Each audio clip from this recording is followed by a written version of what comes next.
چھوڑ آئے ہیں۔ آج ہم ذکر کریں گے حضرت سلیمان علیہ السلام کا۔ لوگوں میں یہ باتیں ہیں کہ ان کی باقاعدہ ایک سلطنت اور حکومت تھی اس کائنات میں۔ یہ بھی سنتے آئے ہیں کہ وہ پرندوں کی بولیاں بھی سمجھتے تھے۔ یہ بھی سننے میں آیا ہے کہ مختلف قسم کی چیزیں ان سے منسوب ہیں، جن کو تبرکات بھی کہا جاتا ہے، یا ایکوپمنٹس اڑ جاتے تھے، کہیں بیٹھ جاتے تھے، ایک جگہ سے دوسری جگہ پہنچ جاتے تھے۔ تو حضرت سلیمان علیہ السلام کو کے بارے میں یہ بھی سنا ہے کہ ان کو رب تعالیٰ نے بہت ہی وسعت دی تھی کہ یہ سارا علاقہ آپ کا، یہ ساری زمین آپ کی۔ اصل حقیقت کیا ہے؟ ہیں تو یہ نبی، تو کیا دیگر انبیاء کی طرح انہوں نے اللہ کا پیغام پہنچانے کے لیے تبلیغ دین کا کوئی اور طریقہ اختیار کیا تھا، یا رب تعالیٰ کا کوئی خاص انعام ان پر تھا، یا یہ ساری باتیں ٹھیک نہیں ہیں، باتیں کچھ اور ہیں؟ کیونکہ قرآن پاک میں بھی حضرت سلیمان علیہ السلام اور ان کے زمانے سے متعلق بہت سی چیزوں کا تذکرہ ہے۔ تو مفتی شاہد صاحب پہلے آپ بتاتے، پھر مفتی غلام دستگیر صاحب۔ دیکھیں، حضرت سلیمان علیہ السلام اللہ کے برگزیدہ نبی ہیں اور حضرت داؤد علیہ السلام کے بیٹے ہیں۔ آپ علیہ السلام کو اللہ نے بے مثل و بے مثال حکومت عطا فرمائی۔ جو باتیں آپ نے ذکر کی ہیں کہ اللہ نے آپ کو پرندوں کی بولی سکھائی، یہ بات بھی بالکل درست ہے۔ آپ کا حکم ہواؤں پر چلا کرتا تھا، یہ بات بھی بالکل درست ہے۔ آپ کے دربار میں جنات موجود رہا کرتے تھے اور آپ کے حکم کے تابع تھے، یہ بات بھی بالکل درست ہے۔ شیاطین جو جنات ہیں انہیں آپ جکڑ دیا کرتے تھے، یہ بات بھی بالکل درست ہے۔ اور ایک بڑا مشہور واقعہ ہے کہ ہدہد جو آپ کے ساتھ ہوا کرتا تھا، ایک پرندہ، وہ تاخیر ہو گئی اسے آنے میں، تو آپ جلال میں آ گئے۔ تو آپ نے فرمایا کہ اگر اس نے صحیح وجہ بیان کی، یہ سارے واقعات قرآن نے بیان فرمائے ہیں۔ اسی طرح چیونٹی والا واقعہ جو قرآن کے اندر موجود ہے، اس کی جو چونٹیوں کی ملکہ تھی، اس کی گفتگو کو آپ نے سنا، وہ ساری باتیں بھی درست ہیں۔ تو آپ نے فرمایا اگر اس نے کوئی صحیح عذر پیش کیا تو ٹھیک ہے، ورنہ میں اسے ذبح کر دوں گا۔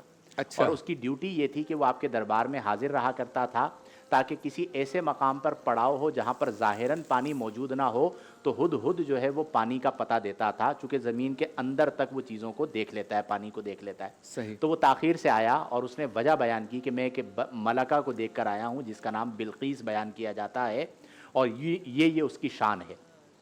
تو حضرت سلیمان علیہ السلام نے المختصر فرمایا کہ وہ ملکہ بلقیس آ رہی ہے، اس کے آنے سے پہلے مجھے اس کا تخت یہاں پر چاہیے۔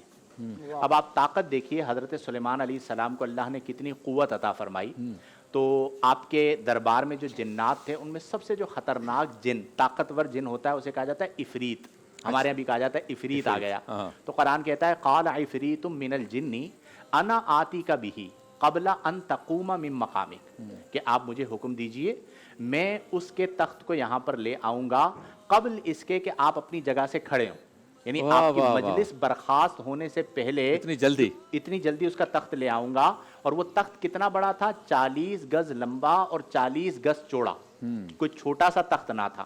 حضرت سلیمان علیہ السلام نے فرمایا کہ مجھے اس سے جلدی چاہیے۔ تو قرآن یہ کہتا ہے قال الذی عندہ علم من الکتاب انا آتیک بہ، پھر اس شخص نے کہا کہ جس کے پاس کتاب کا علم تھا، یہاں پر من تبعیدیہ ہے، پوری کتاب کا علم نہیں تھا بلکہ کچھ کتاب کا علم تھا۔ کیا کہا؟ انا آتیک بہ، میں آپ کے پاس لے آؤں گا۔ کتنی دیر میں؟ فرمایا قبل ان یرتد الیک طرفک، قبل اس کے کہ آپ کی آنکھ چھپکے۔ اچھا، اب آنکھ چھپکنا کیا ہے کہ میں آپ کی جانب دیکھ رہا ہوں اور یوں دیکھا۔ بس قرآن کہتا ہے فلما رآہ، جیسے ہی حضرت سلیمان نے یوں دیکھا، آنکھ تو چھپک گئی، مستقرا عندہ، تو وہ ملکہ بلقیس کا تخت حضرت سلیمان کے سامنے موجود تھا، جن کا نام ذکر کیا گیا آصف ابن برخیہ۔ تو لب لباب یہ ہوا کہ یہ بالکل ایک بے مثل و بے مثال، بلکہ آپ نے دعا کی تھی کہ مولا تو مجھے ایسی حکومت عطا فرما جو کسی کو نہ ملی ہو، نہ کسی کو ملے۔ تو اللہ تعالیٰ نے حضرت سلیمان علیہ السلام کو یہ حکومت عطا فرمائی۔ اس میں ایک چھوٹی سی بات جو ہمارے سیکھنے کے لیے ہے وہ یہ ہے کہ آصف ابن برخیہ، جن کے بارے میں قرآن یہ کہتا ہے کہ قال الذی عندہ علم من الکتاب، ہاں۔ جن کے پاس کچھ کتاب کا علم تھا، ان کی طاقت کا عالم یہ ہے کہ آنکھ چھپکنے سے پہلے وہ ملکہ بلقیس کا تخت لے آئے۔ تو ہمارے پیارے آقا کریم صلی اللہ علیہ وآلہ وسلم، کیا بات جن کے ہم غلام ہیں، انہیں اللہ تعالیٰ نے کچھ کتاب کا نہیں بلکہ کل کتاب کا علم عطا فرمایا۔ بہت خوب۔ تو جن کے پاس کل کتاب کا علم ہے، ان کو اللہ نے کس قدر طاقت اور قوت عطا فرمائی ہوگی۔ اللہ تبارک و تعالی قرآنی واقعات کو اسی انداز میں ہمیں بیان کرنے کی توفیق عطا فرمائے جس طرح اللہ نے انہیں قرآن میں بیان فرمایا ہے۔